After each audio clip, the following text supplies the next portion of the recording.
മുജാഹിദീങ്ങളും ജമാഅത്തുകാരും അവരിപ്പോ പറയും ചൂഷണം, കാന്തപുരം ചൂഷണം ചെയ്യാൻ. എന്നാ ഞാൻ ചൂഷണം എന്ന് പറയാം, അവരെ ചൂഷണം എന്ന് പറയാം. അവരിത് കണ്ടിട്ട് അതൊക്കെ തിരിയണല്ലോ. നിങ്ങളെ കഥ എന്താ? മുജാഹിദ് ജമാഅത്തുകാരുടെ കഥ എന്താ? അത് പറയാ. ഒരു പള്ളിയിൽ പോയിക്കൂടാ മുജാഹിദീൻ. എന്താ കാരണം? മിമ്പർ വന്ന് പിരിവ്. പള്ളിയിലെ മിമ്പർ വന്ന് ഖുതുബയെ പിരിവ്. വെള്ളിയാഴ്ചത്തെ ഖുതുബയിലെ പിരിവ്.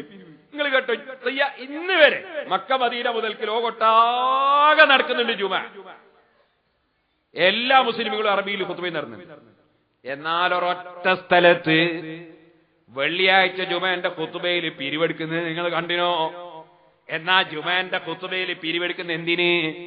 മട്ടന്നൂര്, കണ്ണൂർ ജില്ലയിലെ മട്ടന്നൂര്, അവിടെ വലിയ പള്ളിയുണ്ട്, അവിടെ നന്നായി ജുമ നടക്കുന്നുണ്ട്, ഒക്കെ സംഗതികളൊക്കെ ഉണ്ട് കേട്ടോ. പക്ഷേ മുജാഹിദ് ആകെ ഉണ്ടെങ്കിൽ അവിടെ 3 or 4 മാത്രമേ ഉള്ളൂ. ആ പ്രദേശത്തെ മുസ്ലിമീങ്ങളെ ഭിന്നിപ്പിക്കാൻ വേണ്ടി ഒരു പള്ളി നിർമ്മിക്കാൻ തീരുമാനിച്ചു മുജാഹിദ്. അതിന് എല്ലാ മിമ്പറും ഒന്നും പിരിവെടുക്കുകയാണ്. അതൊന്ന് കേട്ടോ നിങ്ങൾ. ജുമഅക്ക് വന്ന നമുക്ക് വല്ലാത്തൊരു അനുഗ്രഹമുണ്ട്. എന്താണ് അനുഗ്രഹം? ഈ കണ്ണൂർ ജില്ലയിലെ അറിയപ്പെടുന്ന പ്രദേശങ്ങളിലൊന്നാണ് മട്ടന്നൂർ. മട്ടന്നൂരിൽ നമുക്കൊരു പള്ളി വേണോ? പള്ളി ഇല്ലേ അവിടെ എന്ന് നമ്മൾ ചോദിക്കും. അവിടെ പള്ളി നിർബന്ധമാണല്ലോ. അതെ, അവിടെ നമുക്കൊരു പള്ളി വേണം. പക്ഷേ അവിടെ നമുക്ക് വിരലെണ്ണാവുന്ന ആളുകൾ മാത്രം, 3 or 4 പ്രവർത്തകർ മാത്രമേ അവിടെ ഉള്ളൂ. പക്ഷേ അവിടെ ഒരു പള്ളി നിർബന്ധമാണ്. ചില ആളുകൾക്ക് ലക്ഷങ്ങൾ ബാങ്കിലുണ്ട്. ആ ലക്ഷങ്ങളിൽ നിന്ന് ഒന്ന് മട്ടന്നൂരിൽ സുജൂദ് ചെയ്യാനുള്ള സ്ഥലത്തേക്ക് മാറ്റാൻ തയ്യാറുണ്ടോ? സഹോദരിമാരെ, നിങ്ങളുടെ കൈകളിൽ സ്വർണമുണ്ട്. ആ സ്വർണം നിങ്ങൾ മരിച്ചാൽ ആദ്യമായി വസ്ത്രത്തിന് മുമ്പ് ഊരിയെടുക്കുന്നത് ആ സ്വർണമാണ്. ആ സ്വർണം മട്ടന്നൂരിൽ പടച്ചവരെ മാത്രം ആരാധിക്കുന്ന ഇതേപോലെയുള്ള മിമ്പറുകൾ ഉണ്ടാക്കുന്നതിന് വേണ്ടി കൊടുക്കാൻ തയ്യാറുണ്ടോ? നാം ചിന്തിക്കുക. സാധിക്കുമെങ്കിൽ 1 or 2 ഷെയറുകൾ എടുക്കാൻ പറ്റുന്നവർ അങ്ങനെ തന്നെ, അല്ലാത്തവർ 1 ഷെയർ 1 ലക്ഷം, 1/2 ഷെയർ, അതിനും സാധ്യമല്ലേ? ഷെയർ ഇല്ല, ഞാൻ വല്ലാത്ത പ്രയാസത്തിലാണ്, എങ്കിലൊരു 10,000 രൂപ, അതിനും സാധ്യമല്ല. കുട്ടികളുടെ അടുത്ത് സമ്പാദ്യമെങ്കിൽ 1,000 രൂപ കുട്ടികൾക്കൊക്കെ കൊടുക്കാൻ പറ്റും. ഇപ്പോൾ കയ്യിലെങ്കിലും കൊണ്ടുവന്ന് തരാൻ പറ്റും കേട്ടോ. 1 ലക്ഷം, 50,000, 10,000, 1000, കുട്ടികളടക്കം പെണ്ണുങ്ങളടക്കം സ്വർണം. എന്തിന്? 4 ആളുണ്ട് പോൽ മട്ടന്നൂരിൽ. അവിടെ പള്ളി അവിടെ ഉണ്ട് പോൽ. അവിടെ ഒരു പള്ളിയും കൂടി വേണം പോൽ. എന്തിനാ? അള്ളാഹ് ആരാധിക്കുന്ന ഒരു പള്ളി വേണോ? അപ്പൊ മട്ടന്നൂരിലെ പള്ളിയോ നമ്മളെ SKSSFന്റെ സ്റ്റേജിൽ നിന്ന് ഉള്ളാൾ തങ്ങളെ 0 തങ്ങൾ എന്ന് വിളിച്ചൊരു ചങ്ങാതിയില്ലേ? അതോടെ പൂജ്യാണ്. താജുലുലമ പൂജ്യല്ലുലമ പൂജ്യമാണ്. ഇപ്പൊ എന്താ പറഞ്ഞത്? ആ ചങ്ങാതി മട്ടന്നൂരിലല്ലേ? ചോദിക്കട്ടെ, അദ്ദേഹം നിസ്കരിക്കുന്ന പള്ളി അത് അള്ളാഹ് ആരാധിക്കുന്ന പള്ളിയല്ല. അതേ സമയത്ത് അള്ളാഹ് ആരാധിക്കുന്ന പള്ളി ഉണ്ടാക്കാൻ, സർവ്വ മിമ്പറും ഇതുപോലത്തെ മിമ്പറാകാൻ, അഥവാ മലയാളത്തിൽ ഒത്തുപോതാൻ നിങ്ങളെല്ലാരും കൊടുക്കണേ. പോരാ, ഇതുപോലത്തെ മാത്രമല്ല, പിന്നെ വരുമാനമാണ്. കാരണം അമ്മിമ്പറും ഒന്നും പിരിവ് നടക്കും. അങ്ങനെ ഓരോ മിമ്പറിനും പിരിവ് ചെയ്യാമെന്നാൾ വരെ നടക്കാൻ നിങ്ങൾ ക്യാഷ് കൊടുക്കണേ. എത്ര? കാന്തപുരം ഉസ്താദ് ഒരു പള്ളി ഉണ്ടാക്കണം. അതെത്ര? അതൊരു 25,000 ആൾ നിസ്കരിക്കുന്ന ഒരു പള്ളി. അതിനെത്ര രൂപ? 40 കോടിയാ. അതെങ്ങനെയാ പിരിക്കുന്നത്? 4 ലക്ഷം ആള്, 1,000 രൂപ ഒരാള്. അതെന്തിനാ? നിസ്കരിക്കാനാ പള്ളി, ദിക്റ് ചൊല്ലാനാ, ഖുർആൻ ഓതാനാ, അങ്ങനത്തെ നല്ല കാര്യത്തിനാ. അപ്പള്ളിയിൽ ഒരു ഭാഗത്ത് നബി സല്ലല്ലാഹു അലൈഹി വസല്ലം തങ്ങളുടെ തിരുകേശം സൂക്ഷിക്കപ്പെടും. കാരണം തിരുകേശം മർക്കസിൽ സൂക്ഷിച്ചു നോക്കുമ്പോ ലക്ഷങ്ങൾ വരികയാണ്, കുന്നമംഗലം ബ്ലോക്ക് ആവുകയാണ്. അപ്പൊ ആ ബ്ലോക്ക് ആകുന്നത് ഇല്ലാതെയാക്കാൻ വേണ്ടി പോരാ, അവിടെ ലക്ഷങ്ങൾ വന്ന് അവർക്ക് നിസ്കരിക്കാൻ സൗകര്യം ചെയ്യണ്ടേ? നബി സല്ലല്ലാഹു അലൈഹി വസല്ലം മകളെ സ്നേഹിച്ചിട്ട് അവിടുത്തെ ശറഫാക്കപ്പെട്ട മുടി കാണാനും മുടിയിട്ട വെള്ളം കുടിക്കാനും വരുന്ന ലക്ഷങ്ങൾ നിസ്കാരങ്ങളാക്കാൻ പറ്റുമോ? അപ്പൊ അവർക്ക് നിസ്കരിക്കാൻ പള്ളി വേണ്ടേ? അപ്പൊ നിസ്കരിക്കാൻ ഒരു വലിയ പള്ളി ഉണ്ടാക്കുക. ആ പള്ളിക്ക് ചോദിക്കുന്നത് എത്ര? 1,000 ഞാൻ കൊടുത്തിട്ടുണ്ട്. നിങ്ങൾ പലരും കണ്ടവരാ. ഇരിങ്ങണ്ണൂരിന് ഞാൻ കൊടുത്തിട്ടുണ്ട് 1000. എന്റെ ഭാര്യന്റെ പേരിലും 1000 കൊടുത്തിട്ടുണ്ട്. ബാപ്പാന്റെ പേരിലും കൊടുത്തിട്ടുണ്ട്. ഉല്ലുക്കുറുസാഹിന്റെ പേരിലും കൊടുത്തിട്ടുണ്ട്. അങ്ങനെ എല്ലാവരും കൊടുക്കുന്ന 1000. ഓ സുഹൃത്തുക്കളെ, അങ്ങനെ ഒരു പള്ളി ഉണ്ടാക്കുന്നു. അത് ചൂഷണമാണ് എന്നാണ് ഇവരൊക്കെ പറയുന്നത്.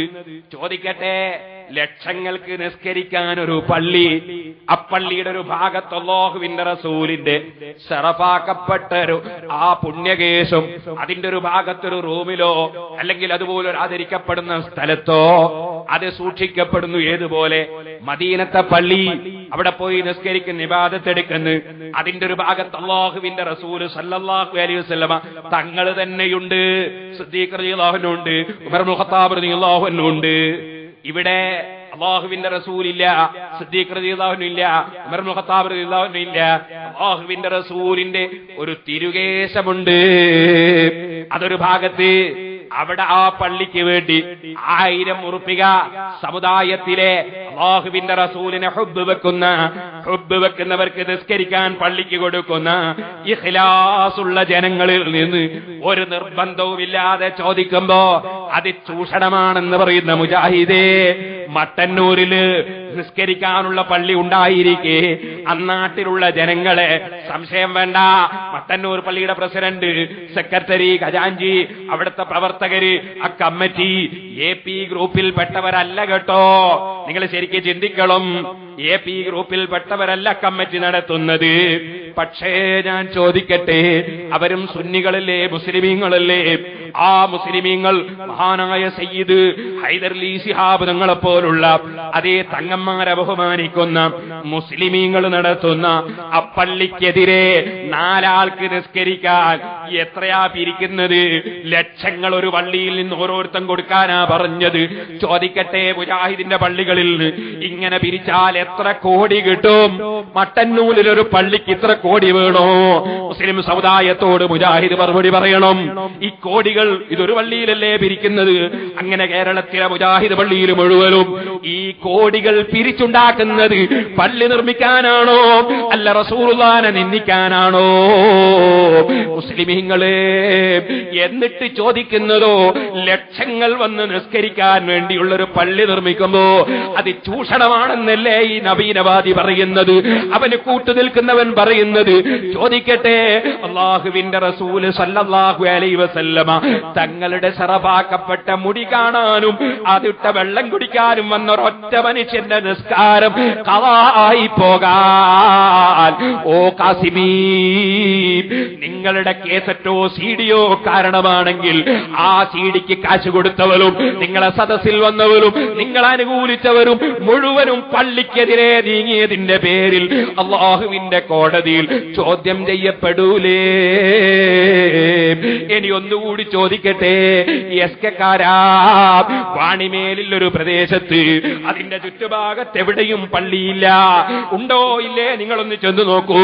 ഈ പാവപ്പെട്ട ഞാൻ കേസ് കൊടുത്ത് അവിടെ ഒരു പള്ളി നിർമ്മിക്കാൻ വേണ്ടി പെർമിഷൻ വാങ്ങിയിട്ട് ആ പള്ളിയുടെ തറക്കല്ലിടലിന് വേണ്ടി മഹാനായ കാന്തപുരം ഉസ്താദിനെ ക്ഷണിച്ചിട്ട് അവിടെ പള്ളി ഉണ്ടാക്കുന്നു എന്ന് കേട്ടപ്പോ ചോദിക്കട്ടെ, ഈ കടമേരി കോളേജിലുള്ള SKയുടെ ഒരു നേതാവ് പോയി പള്ളി ഉണ്ടാക്കുന്നതിനെതിരെ പ്രസംഗിച്ചിട്ടില്ലേ? ഒരു ചൂഷണവും ഇല്ലല്ലോ. ഞാൻ കൊണ്ടുവന്ന കേസ്, എന്നെ ഏൽപ്പിക്കപ്പെടുന്ന കേസ് കൊണ്ട് ഞാൻ അവിടെ പള്ളി ഉണ്ടാക്കി പരിസരവാസികൾ നിസ്കരിച്ചാൽ നിങ്ങൾക്ക് വരുന്ന കുഴപ്പമെന്താണ് എസ്കക്കാരാ?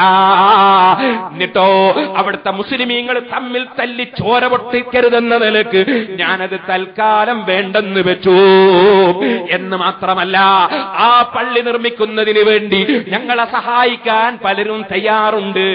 ശരീരം കൊണ്ട് വേണമെങ്കിൽ, നിയമം കൊണ്ട് വേണമെങ്കിൽ സഹായിക്കാൻ ആളുണ്ട്. പക്ഷേ എന്നാലും ഒരു മുസ്ലിമിന്റെ ചോര ചിന്തരുതെന്ന് മനസ്സിലാക്കി അത് തൽക്കാലം അവിടെ നിൽക്കട്ടെ, നമുക്ക് അല്പം കഴിഞ്ഞു തുടങ്ങാമെന്ന് പ്രവർത്തകരോട് പറഞ്ഞത് അറിയുന്ന നൂറുകണക്കിന് ആളുകൾ ഈ സദസ്സിലില്ലേ? അറിയുന്നവരില്ലേ? ചോദിക്കട്ടെ, നിങ്ങളെ ദീനീ പ്രവർത്തനം എന്താണ്? അള്ളാന്റെ പള്ളിക്കെതിരെ നീങ്ങലാണോ? ഇതെവിടുന്ന് പഠിച്ചതാണെന്ന് ഞങ്ങൾക്കറിയുന്നില്ല.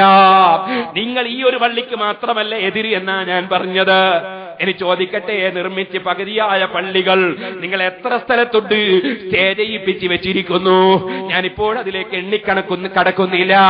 അതുകൊണ്ട് പറയട്ടെ, ഈ SK എന്ന് പറയുന്ന കക്ഷികൾ അള്ളാന്റെ ദീനിന് വേണ്ടിയാണെന്ന് മനസ്സിലാക്കി അവരെ സഹായിക്കുന്ന വല്ല വ്യക്തികളും പെട്ടുപോയവരുണ്ടെങ്കിൽ പറയട്ടെ, അവർക്കതാ അള്ളാഹുവിന്റെ ദീന് പ്രശ്നമല്ല, കാന്തപുരത്തെയും കൂട്ടരെയും